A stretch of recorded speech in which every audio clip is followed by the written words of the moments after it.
अहंकार का फल। एक समय की बात है। एक गांव में एक मूर्तिकार रहता था।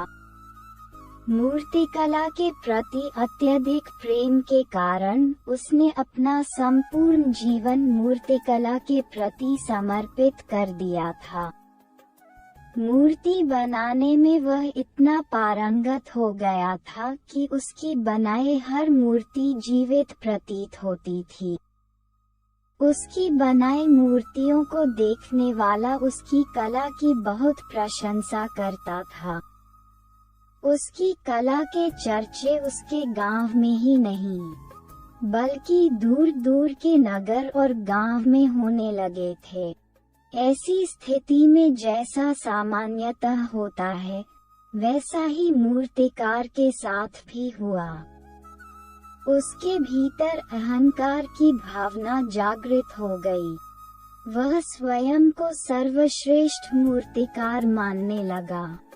उम्र बढ़ने के साथ जब उसका अंत समय निकट आने लगा, तो वह मृत्यु से बचने की युक्ति सोचने लगा। वह किसी भी तरह स्वयं को यमदूत की दृष्टि से बचाना चाहता था, ताकि वह उसके प्राण न हर सके। अंततः उसे एक युक्ति सूझ ही गई। उसने अपनी बेमिसाल मूर्तिकला का प्रदर्शन करते हुए 10 मूर्तियों का निर्माण किया। वे सभी मूर्तियां दिखने में हूबहू उसके समान थीं। मूर्ति निर्मित होने के पश्चात सभी मूर्तियां इतनी जीवित प्रतीत होने लगी कि मूर्तियों और मूर्तिकार में कोई अंतर ही ना रहा। मूर्तिकार उन मूर्तियों के मध्य जाकर बैठ गया। युक्तिनुसार यमदूत का उसे इन मूर्तियों के मध्य पहचान पाना असंभव था। उसकी युक्ति कारगर भी सिद्ध हुई। जब यमदूत उसके प्राण हरने आया, तो 11 एक तरह की मूर्तियों को देख चकित रह गया। वह उन मूर्तियों में अंतर कर पाने में असमर्थ था, किंतु उसे ज्ञात था कि इन्हीं मूर्तियों के मध्य मूर्तिकार छुपा बैठा है। मूर्तिकार के प्राण हरने के लिए उसकी पहचान आवश्यक थी। उसके प्राण न हर पाने का अर्थ था प्रकृति के नियम के विरुद्ध जाना। प्रकृति के नियम के अनुसार मूर्तिकार का अंत समय आ चुका था। मूर्तिकार की पहचान करने यमदूत हर मूर्ति को तोड़कर देख सकता था, किंतु वह कला का अपमान नहीं करना चाहता था। इसलिए इस समस्या का उसने एक अलग ही तोड़ निकाला।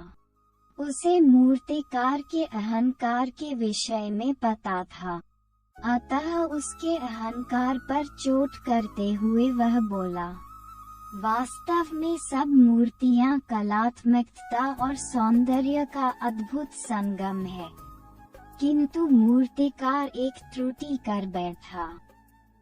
यदि वो मेरे सम्मुख होता, तो मैं उसे उस त्रुटि से अवगत करा पाता।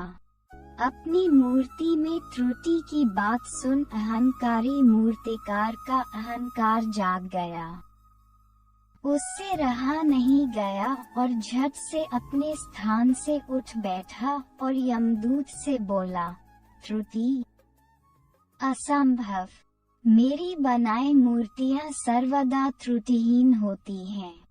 यमदूत की युक्ति काम कर चुकी थी।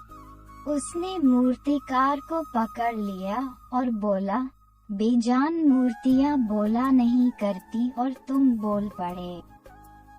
यही तुम्हारी त्रुटि है कि अपने अहंकार पर तुम्हारा कोई बस नहीं है। यमदूत मूर्तिकार के प्राण हर यमलोक वापस चला गया। इस कहानी से हमें ये शिक्षा मिलती है कि अहंकार विनाश का कारण है। इसलिए अहंकार को कभी भी खुद पर हावी ना होने दें।